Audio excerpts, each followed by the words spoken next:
할렐루야. 오늘 이 밤에 나오신 여러분들 주님의 이름으로 환영하고 축복합니다. 온 땅이여 주를 찬양 한번 하도록 하겠습니다. 복음성가 202장인데요 온 땅이여 주를 찬양.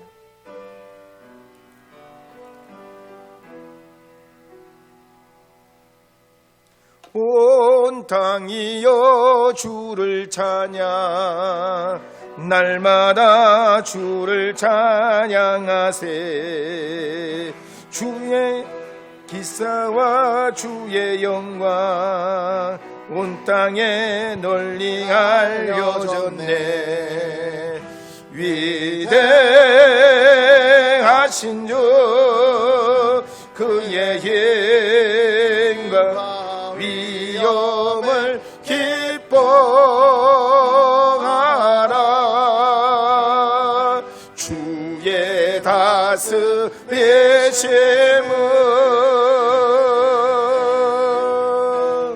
이어 주를 찬양, 날마다 주를 찬양하세. 주의 기사와 주의 영광 온 땅에 널리 알려졌네. 7장 1절 말씀 함께 읽어보겠습니다. 대제사장이 이르되 이것이 사실이냐. 지금까지 사도행전 말씀을 보면 초대교회 역사는 성령을 통해 시작됐고 12사도와 또 세워진 7집사를 통해서 교회가 어려운 중에서도 부흥의 일로에 놓이게 됐습니다. 그때에 대제사장 가야바는 이 스데반을 고소했던 사람들이 거짓 증인들을 돈으로 매수해가지고 스데반이 모세를 모독하고 하나님을 모독했다, 우리가 이걸 다 들었다 봤다, 거짓 증언을 하게 됐습니다. 그때 이 대제사장 가야바는 스데반에게 묻기를 이것이 사실이냐라고 묻습니다. 대제사장이 이런 질문을 스데반에게 하는 건 별 뜻이 없어요. 다만 이제 스데반이 유대인의 율법과 간습대로 하나님을 모독한 자기 때문에 돌로 쳐 살해하는 수순을 밟기 위한 질문에 불과합니다. 과거에 예수님께서 빌라도에게 십자가형 언도를 받으실 때도 내가 유대인의 왕이냐라고 물어요. 그렇게 묻는 건 예수님이 유대인의 왕이라고 그 어떤 얘기를 듣고자 예수님께 여쭌 게 아니라 수순이요, 반란죄로 처형하기 위한 수순입니다. 스데반도 이 사내들인 공회 앞에서 이제 공개적으로 대제사장이 이것이 사실이냐 질문을 받고 그 수순으로 이제 들어갑니다.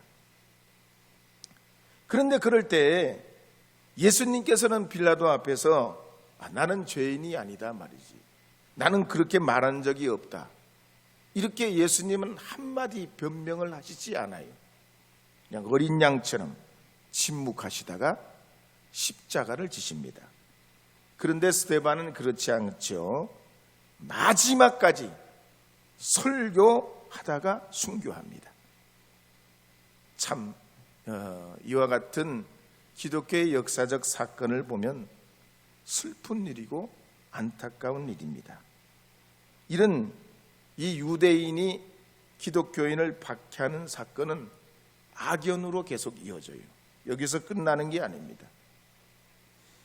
유대인들은 기독교가 313년에 로마 제국으로부터 공인을 받기까지 이단으로 이제 몰려가지고 박해를 본격적으로 받습니다. 수많은 사람들이 이 때문에 죽임을 당하고 은둔 생활을 하고 지하 생활을 하고 숨어 신앙 생활을 합니다. 그러다가 주 313년에 기독교가 정식으로 로마의 종교로 공인을 받고 난 다음에 이제는 반전이 일어나요. 특히 십자군 전쟁 때 일부 기독교인들은 유대교인들에게 무참하게 복수를 합니다. 그리고 이런 기류와 흐름은 히틀러가 유대인들을 600만 명 학살하는데 사실 일조를 하거든요. 그래서 나중에 독일 기독교가 이 일에 전 세계 앞에서 사죄를 합니다. 우리가 이 히틀러가 결국 이렇게 결정하고 유대인들을 학살하기까지는 우리가 묵인하고 방주하고 때로는 그런 분위기에 합세해서 이런 비극이 벌어졌다.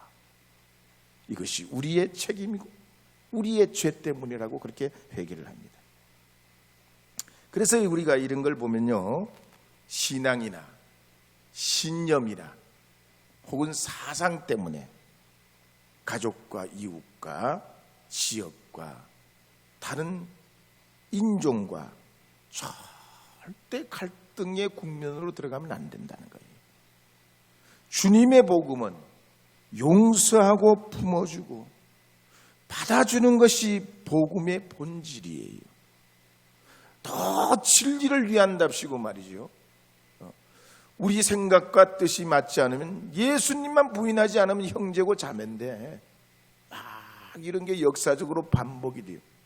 기독교와 유대교의 관계도 그렇지만 1517년 이후에 우리가 가톨릭으로부터 개신교가 분리돼 나오고 또 가톨릭이 이 개신교를 이단으로 정죄합니다. 정죄해서 무지하게 또 핍박을 받아요. 죽어요, 사람들이. 우리는 직접 경험 안 했죠. 유럽 사회는 엄청났습니다. 100년 전쟁도 그것 때문에 하고요. 30년 전쟁 종교적으로 하고요. 예? 그 마녀 사냥도 일어나고요. 그냥 아무 이유 없이 기독교인이라고 가톨릭 신자라고 서로 죽이고 죽이는 일이 그냥 너무너무 많이 그냥 상상 이상의 일이 많이 벌어집니다. 이런 걸 보면 그래서 무신론자들이 생기고 종교를 버리고 이렇다면 하나님 없는 거 아니냐. 그런데 또 일조를 하게 돼요. 그래서 진리가 중요하지만 생명보다 중요하냐 말이에요. 진리가 중요하지만 고귀한 하나님이 주신 생명보다 더 중요할 수 있냐 말이에요. 나는 믿음을 가지고 순교신앙을 가더라도 다른 사람에게는 순교신앙을 강요해서는 안 된다는 얘기예요. 이것이 스데반이 우리에게 보여주는 신앙의 한 일면입니다. 그러므로 여러분들도 믿음이 더 깊어지면 질수록 품이 더 넓어져 가지고 강물이 깊으면 깊을수록 더 많은 어족 자원과 자연을 품고 있는 것처럼 저 바다처럼 말이죠. 신앙이 깊다면 믿음이 더 크다면 품을 수 있는 하나님의 사람이 되어야 할 줄로 믿습니다. 신앙생활을 오래 했다면 대대로 몇 대를 믿음 생활을 했다면 더 큰 믿음의 우람한 품을 가져야 하는 줄 믿으시기 바랍니다. 나의 죄를 씻기는 한번 불러보겠습니다. 252절.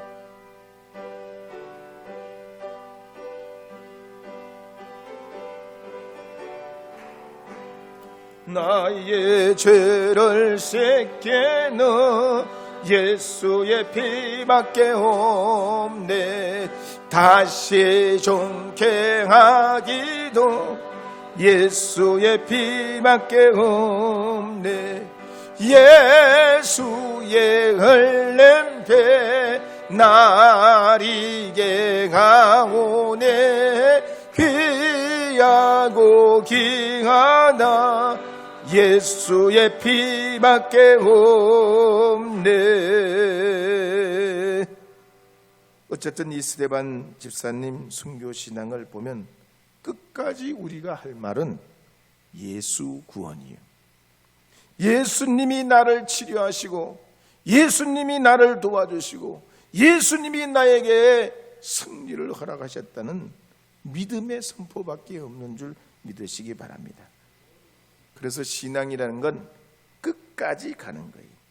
주님과 끝까지 함께 가는 겁니다. 그러면 우리를 고쳐주시고 회복시켜주시고 새롭게 하여 주실 줄로 믿습니다. 근데 세상의 물질을 보면 그렇지 않죠? 컵이 깨지면 어떻게 해요? 그걸 가지고 있어요? 접시가 깨지면 어떡합니까? 더 이상 쓸 수가 없어서 버려야 돼요. 아무리 귀해도 깨진 컵을 재활용하기가 쉽지 않아요. 근데 영적 세계, 믿음의 세계는 그렇지 않습니다. 깨진 것이 귀해요.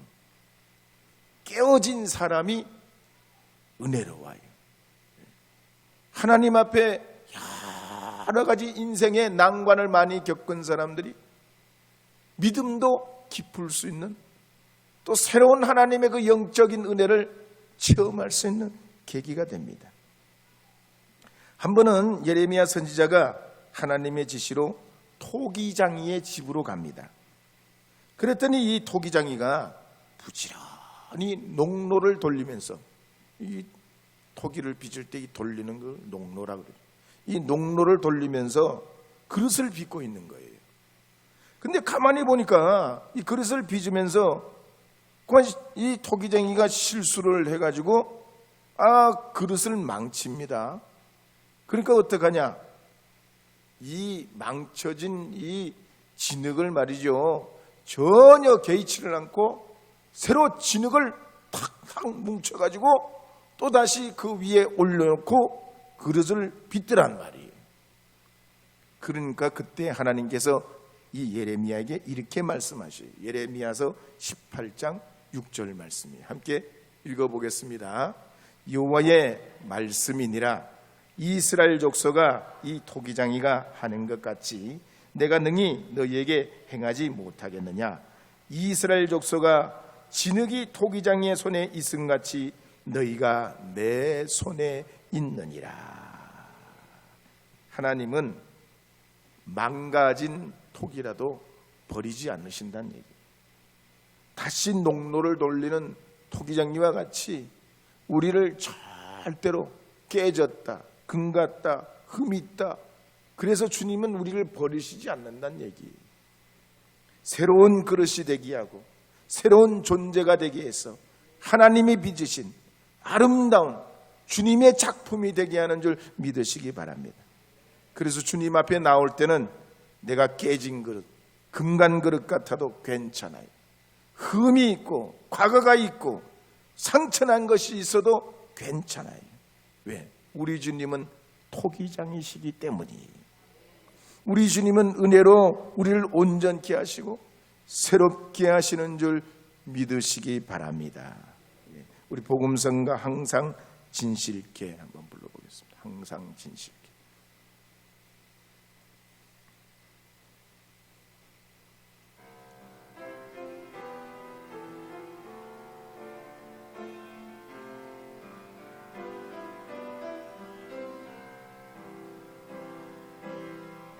항상 진실케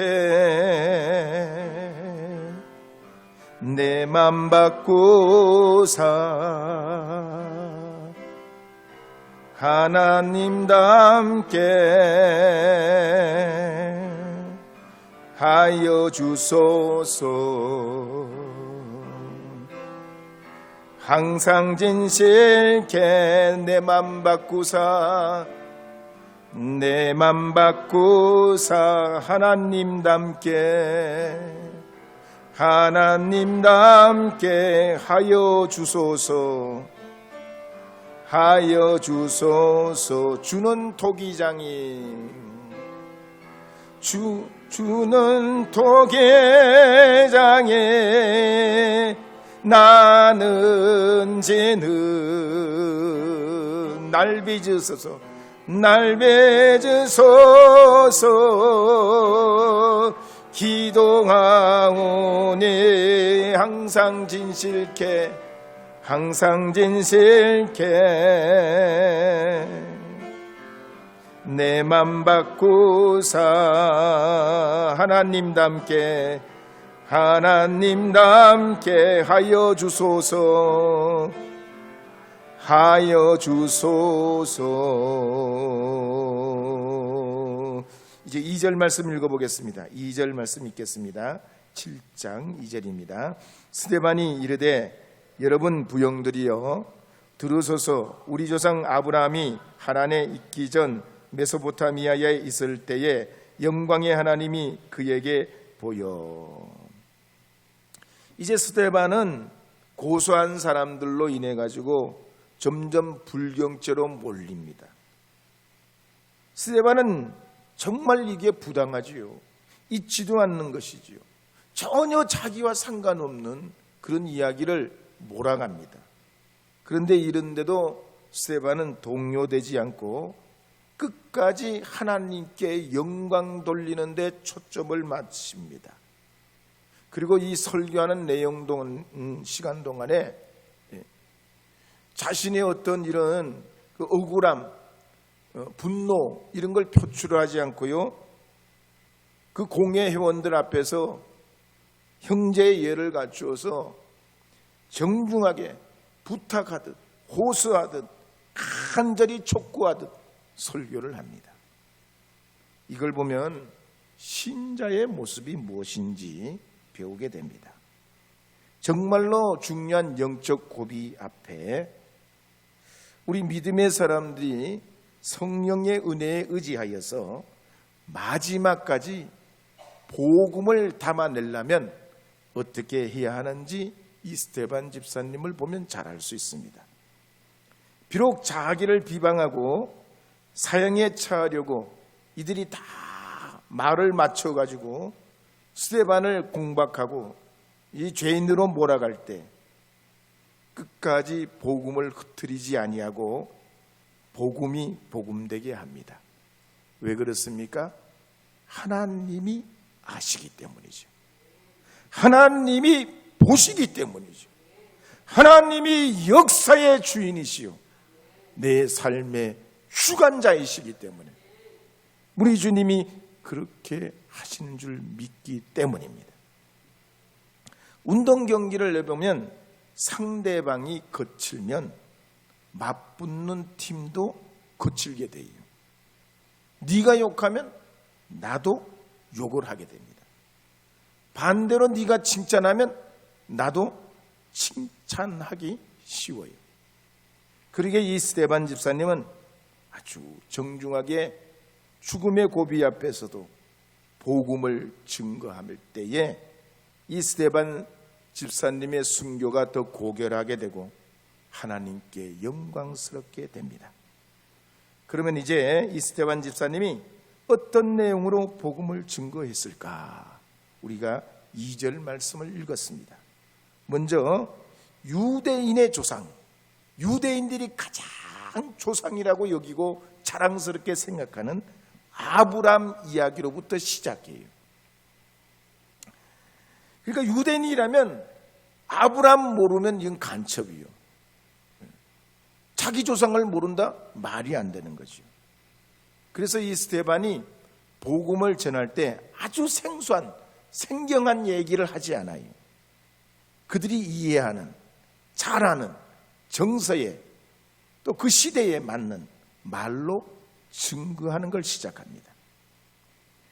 공주에 가면 공주제일감리교회가 있는데요, 이 공주제일감리교회는 수원 이남에서 제일 최초로 설립된 감리교회입니다. 지금 1902년에 설립됐기 때문에 120년이 넘는 역사를 가지고 있습니다. 근데 이 공주제일감리교회가 처음에는 초가집 한 칸으로 시작했어요. 그 다음에는 초가집 2칸이 되고, 그리고 5년 후에는 교인이 350명 정도가 됩니다. 그러니까 교회가 부흥되니까 말이죠, 초가집 2칸으로 안 돼요. 지금도 그렇지만 그 당시에도 먹고 사는 게 쉽지 않았어요. 가난한 농촌, 시골, 또 도시민들이 뭐 그래봐야 공주라고 해봐야 공주가 뭐 대단한 엄청난 도시는 아니니까 교인들은 몰려들고 교회 건축은 해야 되는데 이거 참 건축할 재원이 없어요. 근데 이게 소문이 나요. 공주제일교회가 크게 부흥하는데 예배 드릴 처소가 모자라 가지고 좁아서 미어 터지더라. 근데 어느 날, 비 오는 날 어떤 우산을 쓴 분이 예배를 드리고 가는데 그분이 그 당시 돈으로 6,800원을 헌금해요. 6,800원. 지금으로 따지면 한 10억 정도 된다네요. 돈 가치가. 6,800원이 별거 아닌데 지금으로 보면 한 10억 정도 된대요. 그분이 그래가지고 헌금을 하고 갔는데 누군지는 몰라. 우산을 쓰고 왔다가 예배드리고 자기 교회 교인도 아니고 헌금을 하고 갔어. 그래서 그 헌금 드린 걸 귀하게 여겨가지고 교회 이름을 협산자, 우산을 쓴 사람이란 한문으로 협산자라는 이름을 붙여가지고 협산자 교회라고 이름을 지었어요. 그리고서 1931년에 새 교회를 건축하고 500명이 예배할 수 있도록 2층으로 짓고 그랬는데요. 그러면서 교인들이 하나님 앞에 복을 받아가지고 나중에는 2만 평도 드리는 교인도 생기고 교인들이 하나님 앞에 축복을 받아가지고 참 사회적으로 영향력이 있는 분들이 이제 교회의 일원이 되게 됐는데, 이 공주제일교회가 의료선교, 학원선교, 사회복지사업 이런 일을 하면서 공주 만세 운동도 주도를 하고 또 그러면서 지역사회에 중요한 자리매김을 하게 됩니다. 그래서 복음을 전하는 교회는 사회를 선도할 수 있어야 돼요. 지역이나 문화나 생활을 이 지역을 끌어갈 수 있는 리더십이 있어야 돼요. 그러자면 우리가 할 일이 많아요. 여러분 어떻게 하시겠어요? 우리가 할 일이 많다니까요. 우리가 할 일이 많다니까요. 그러면 어떡합니까? 공부하는 학생은 열심히 공부하도록, 다음 세대를 위해서 우리가 열심히 기도하고, 우리 진표처럼 말이죠. 이렇게 예배 나온 우리가 격려해주고 축복해주고 훌륭하게 되라고 말이죠. 이 나라의 기둥이 되라고 말이죠. 그렇게 하나님 앞에 여러분 기도해 주셔야 되는 거예요. 그러면 지금은 당장은 아니래도 이 다음 세대 또 어린 심령들이 자라가지고 이 지역과 나라와 민족을 위해서 기여하고 하나님의 영광을 끼쳐내게 될 줄로 믿습니다. 하나님의 이와 같은 주님의 역사와 축복이 함께하는 줄 믿습니다. 우리 복음성가 예수 안에서 한 번 더 불러보겠습니다. 예수 안에서.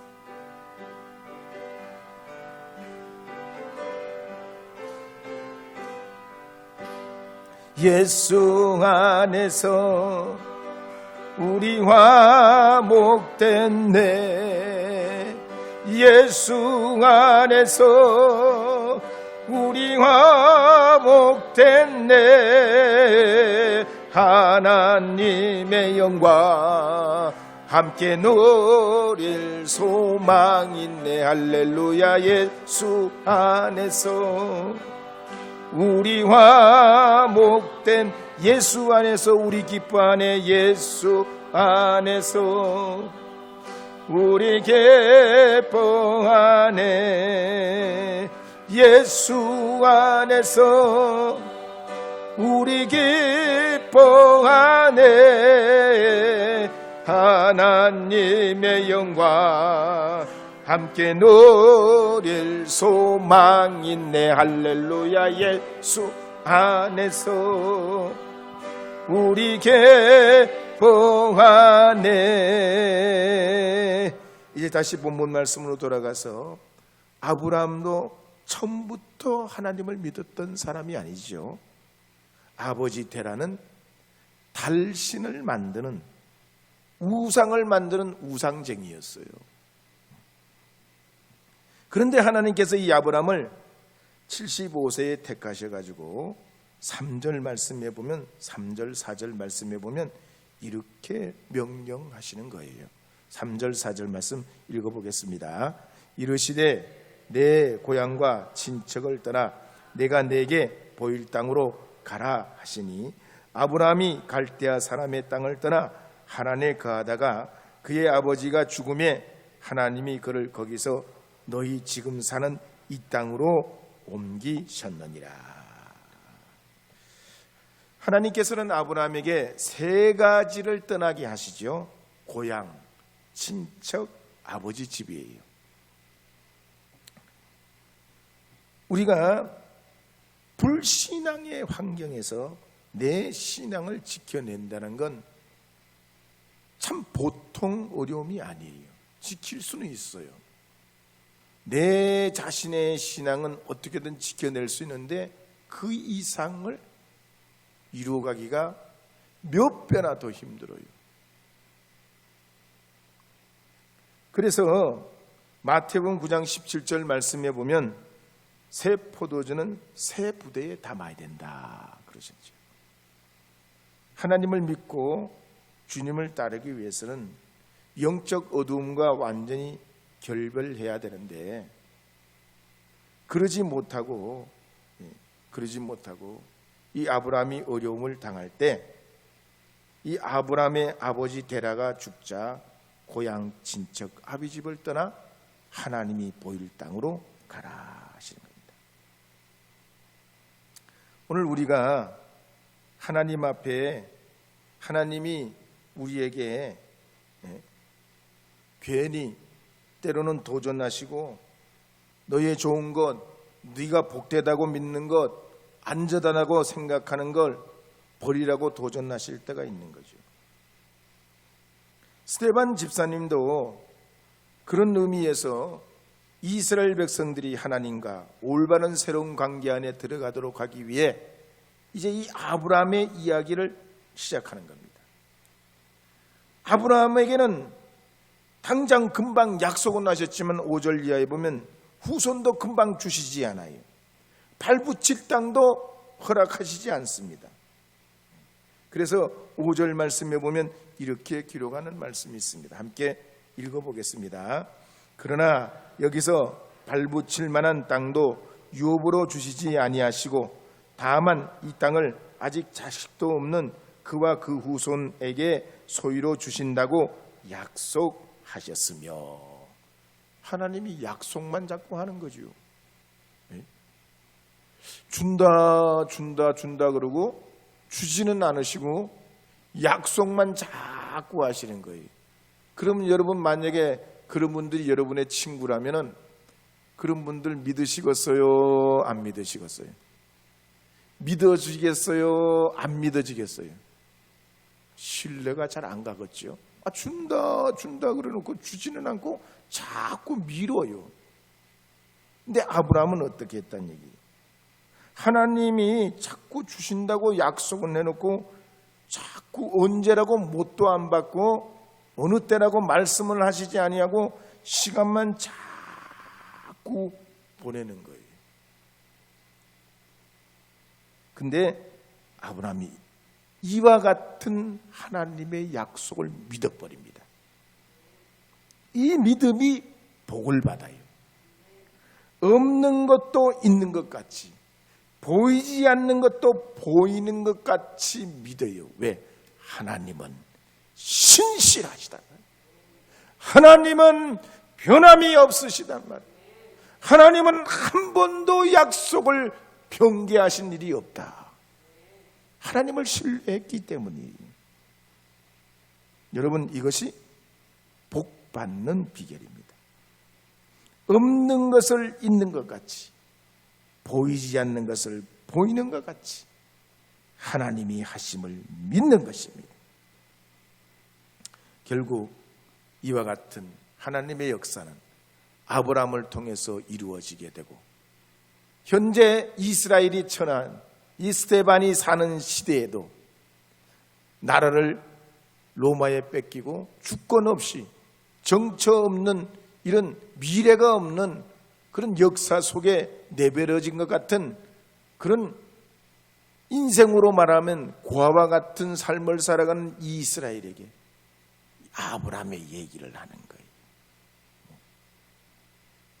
없는 것을 있는 것 같이, 보이지 않는 것을 보이는 것 같이. 오늘 여러분도 그렇습니다. 내가 하나님 믿으면 말이지 잘 될 줄 알았는데, 하나님 의지하면 내 문제 해결할 줄 알았는데, 하나님 의지하면 우리 자식들 앞길 열어줄 줄 알았는데, 하나님 여전하네요. 여전해. 언제 주님 이루실 겁니까? 언제 되게 하실 겁니까? 오늘 이 말씀을 본다면 보이지 않는 것을 보는 것 같이, 없는 것을 있는 것 같이 하나님의 신실하심을 믿으실 때에 아브라함을 통해서 이루신 하나님께서 여러분을 통해서 이루실 줄로 믿습니다. 되게 하실 줄로 믿습니다.